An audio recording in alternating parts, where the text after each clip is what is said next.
PSCS ఉద్యోగుల సమస్యలు వెంటనే పరిష్కారం చేయాలి. PSCS ఉద్యోగుల సమస్యలు వెంటనే పరిష్కారం చేయాలి.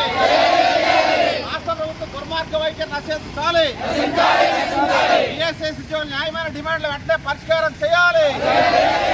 PSCS ఉద్యోగుల న్యాయమైన డిమాండ్లు వెంటనే పరిష్కారం చేయాలి. 4 PRCలు వెంటనే అమలు చేయాలి. 2019 తర్వాత జాయిన్ అయిన ఉద్యోగులందరినీ పర్మనెంట్ చేయాలి. 2019 తర్వాత జాయిన్ అయిన ఉద్యోగులందరినీ పర్మనెంట్ చేయాలి. జీవో నెంబర్ 36 వెంటనే అమలు చేయాలి. 36 వెంటనే అమలు చేయాలి. PSCS ఉద్యోగుల న్యాయమైన రాష్ట్ర ప్రభుత్వం దుర్మార్గ వైఖరి నశించాలి. PSCS ఉద్యోగుల పట్ల రాష్ట్ర ప్రభుత్వం నిర్లక్ష్య వైఖరి నశించాలి. 2000 PSCS ఉద్యోగుల న్యాయమైన డిమాండ్ వెంటనే పరిష్కారం చేయాలి. పరిష్కారం చేయాలి.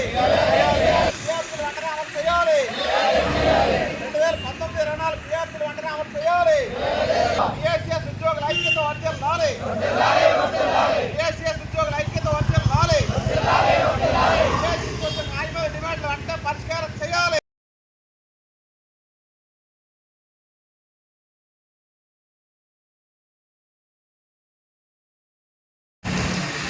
నా పేరు పల్లెడి రామారావు, జిల్లా PSCS యూనియన్ ప్రధాన కార్యదర్శి.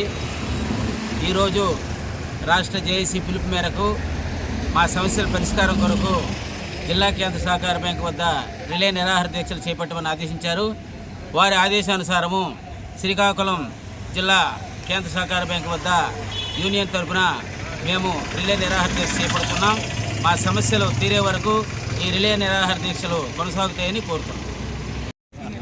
నా పేరు Giripuchi Ranganath, AP state cooperative society employees union vice president. నేను జేఏసీ నిర్ణయం మేరకు గత 2 మాసాలుగా మేము ఉద్యమ కార్యాచరణ ప్రకారంగా ఉద్యమాలు చేస్తున్నాము.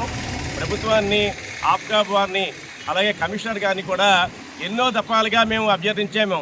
మా డిమాండ్లు పరిష్కరించండి అని అభ్యర్థించినప్పటికీ కూడా ఈరోజు కూడా మా యొక్క సమస్యలు పరిష్కరించినందున జేఏసీ పిలుపు మేరకు 16వ తేదీ నుంచి రాష్ట్ర వ్యాప్తంగా సమ్మెలోకి వెళ్ళి ఈరోజు రాష్ట్ర వ్యాప్తంగా ఉమ్మడి జిల్లా కేంద్ర కార్యాలయాల్లో రిలే ఫాస్ట్ చేయడం నిర్ణయించడమైంది.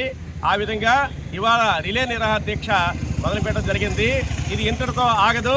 మా సమస్యలు పరిష్కరించే వరకు రిలే నిరాహార దీక్ష చేస్తామని పత్రికా ముఖంగా, విలేకరుల ముఖంగా, మీడియా ముఖంగా ప్రభుత్వానికి విన్నవించుకుంటున్నాము. రాష్ట్ర వ్యాప్తంగా ప్రాథమిక వ్యవసాయ పరపతి సంఘాల్లో పనిచేస్తున్న ఉద్యోగుల సమస్యలు పరిష్కరించాలని చెప్పి గత 18 నెలలుగా వివిధ రూపాల్లో ప్రభుత్వానికి విన్నవించుకోవడం, పోరాటాలు చేయడం జరిగింది. కానీ రాష్ట్ర ప్రభుత్వం ఇప్పటికి కూడా సమస్యలు పరిష్కారం చేయలేదు. ఫిబ్రవరి 16వ తేదీ నుండి జిల్లాలో ఉండే PSCS ఉద్యోగులందరూ, అలాగే రాష్ట్ర వ్యాప్తంగా PSCS ఉద్యోగులందరూ కూడాను సమ్మె చేస్తున్నారు. అలాగే ఈరోజు చర్చల పేరుతో కాలయాపన చేసింది తప్ప ఇచ్చిన జీవోలో కూడా వేతనాలు పెంపుదలకు సంబంధించి కానీ, అలాగే 2019 తర్వాత జాయిన్ అయిన ఉద్యోగుల పర్మనెంట్ కానీ ఇతర విషయాలు ఏవి కూడా పరిష్కారం చేయలేదు.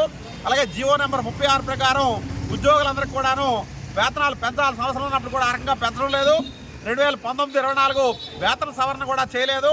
ఇంటీరియం రిలీఫ్ కూడా అమలు చేయకుండా ఉద్యోగుల్ని ఇబ్బందులు గురి చేస్తుంది. అలాగే ఈరోజు కార్మికులు, ఉద్యోగులు పనిచేస్తున్న నేపథ్యంలో రిటైర్ అయిపోయిన కార్మికులకు సంబంధించి గ్రాట్యుటీ మీద సీలింగ్ ఎత్తివేసి చట్ట ప్రకారం ఇవ్వాలని చెప్పి, అలాగే 5 లక్షల రూపాయలు నష్టపరిహారం చెల్లించాలన్న డిమాండ్తో చేస్తున్న పోరాటం పట్ల ప్రభుత్వం ఎటువంటి బాధ్యత తీసుకోకుండా నిర్లక్ష్యంగా వ్యవహరించడంతో అనివార్యంగా ఈరోజు ఉద్యోగులందరూ కూడా సమ్మెలోకి వెళ్ళారు.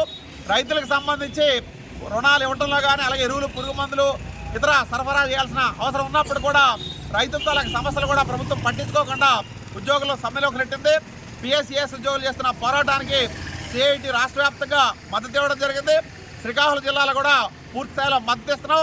రాష్ట్ర ప్రభుత్వం దిగొచ్చి PSCS ఉద్యోగుల సమస్యల పరిష్కారం చేయని పక్షంలో CIT అనుబంధ రంగాల ఉద్యోగులు, కార్మికులందరూ కూడా PSCS ఉద్యోగుల పోరాటానికి మద్దతుగా నిలబెట్టి ఈ ప్రభుత్వానికి ఉద్యోగుల, కార్మికుల సత్తా ఏంటో చూపిస్తామని చెప్పి ప్రభుత్వాన్ని హెచ్చరిస్తున్నాం. పి తేజస్రావు, సిఐటి జిల్లా ప్రధాన కార్యదర్శి.